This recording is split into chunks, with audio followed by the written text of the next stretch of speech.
Lindsay avait 13 ans. Cette jeune collégienne du Pas-de-Calais s'est suicidée le 12 mai dernier après des mois d'insultes, de menaces et de moqueries dans son collège. Ce harcèlement se prolongeait aussi sur les réseaux sociaux.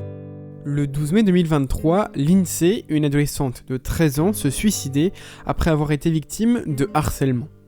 Avant elle, de nombreux élèves ont vécu la même situation. L'éducation nationale paraît aujourd'hui en décalage avec la réalité. Et au-delà des élèves, il semblerait qu'il y ait des problèmes dans la grande institution de l'école. Déjà en 2014, un rapport de l'OFDT et de Santé publique France pointait du doigt le suicide comme étant la deuxième cause de mortalité chez les jeunes. Le même rapport constatait aussi un fort taux d'hospitalisation pour tentative de suicide chez les filles de 15 à 19 ans. Et plus de 10,4% des personnes de 17 ans avaient eu des pensées suicidaires, rapportait une enquête menée par Escapade en 2014.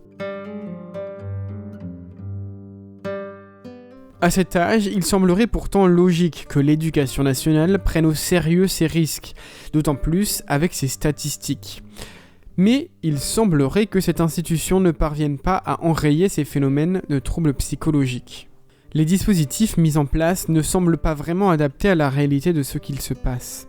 Dans le cas du suicide de Lindsay, le directeur académique du Pas-de-Calais affirme que le protocole avait bien été déclenché, ce qui, si c'est le cas, trahit les failles du système mis en place par le ministère. La cause qui refait régulièrement surface après presque chaque suicide, c'est le harcèlement scolaire. Et ce harcèlement, le ministère ne parvient pas à l'éradiquer. Dans un entretien accordé à Atlantico, c'est le ministère que la psychologue Catherine Verdier pointe du doigt. Pour elle, il n'est pas assez actif sur le sujet. Elle reproche notamment au ministre de l'Éducation de ne pas réagir de façon adéquate. En effet, après chaque suicide, le même scénario semble se répéter. Le ministre clame la tristesse que lui évoquent les événements, mais peu, voire pas de mesures concrètes sont annoncées. Quand un enfant met fin à ses jours, il n'y a pas de mots pour dire l'émotion, le chagrin, la douleur. Il n'y a pas de mots. Qu'est-ce que vous voulez que je vous dise ?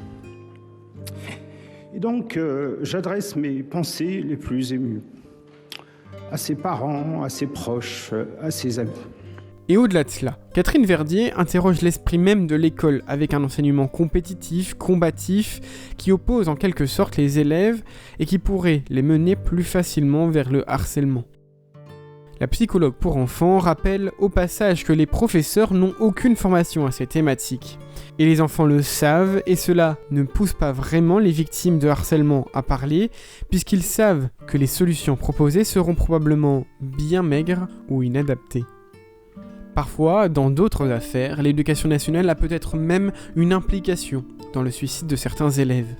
En 2020, dans le nord de la France, une lycéenne s'était donné la mort. Elle était transgenre et l'administration du lycée l'avait exclue alors qu'elle souhaitait rentrer dans l'établissement vêtue d'une jupe. Du côté des professeurs aussi, enseigner se termine parfois tragiquement. En 2019, les chiffres officiels du ministère rapportaient qu'en moyenne, chaque semaine, un prof se suicidait.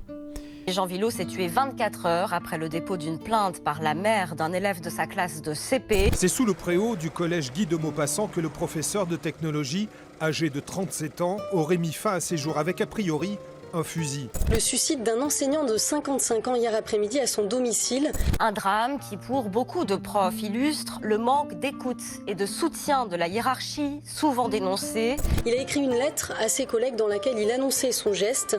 Il y dénonce les dernières réformes de l'éducation nationale et ses conditions de travail. Et le chiffre monte en flèche si on parle de tous les personnels confondus. Cette année-là, 58 agents de l'éducation nationale s'étaient donné la mort.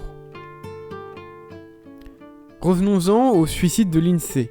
Sa famille porte plainte contre Facebook, la police et le rectorat pour non-assistance à personne en péril.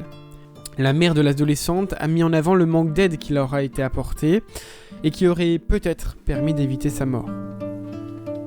Bonjour à tous. Je suis la maman de Lindsay. J'ai tout essayé. J'ai tout fait. Et on n'a pas été aidés, on a été lâchés complètement. aucun soutien, ni avant, ni pendant et ni après.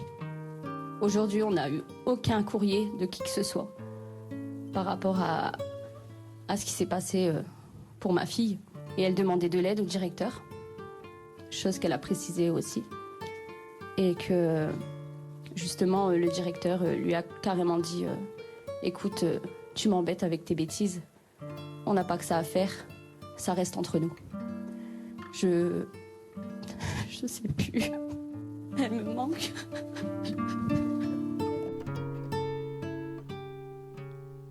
Le harcèlement est-il un problème en soi ou est-il le symptôme d'un problème plus systémique dans l'éducation nationale ? Est-il inévitable ? L'éducation nationale est-elle seulement capable de mettre fin à l'inarrêtable vague de suicides qui touche autant ses élèves que ses profs ? Quoi qu'il en soit, Papa Ndiaye a annoncé de nouvelles mesures pour lutter contre le harcèlement à l'école. Parmi les annonces, il y a un renforcement des subventions allouées aux associations qui gèrent les services de numéros verts sur le cyberharcèlement et le harcèlement à l'école. Rappelons au passage que ces numéros sont le 3018 et le 3020, il est toujours important de le rappeler. Et au-delà de cela, le ministre a annoncé que les consignes à suivre en cas de harcèlement allaient être rappelées à tous les chefs d'établissement. Papa Ndiaye, accompagné du ministre de l'Intérieur, recevra également les responsables des principaux réseaux sociaux afin d'essayer de faire respecter à ces entreprises leurs obligations en matière de harcèlement sur Internet, notamment via la modération.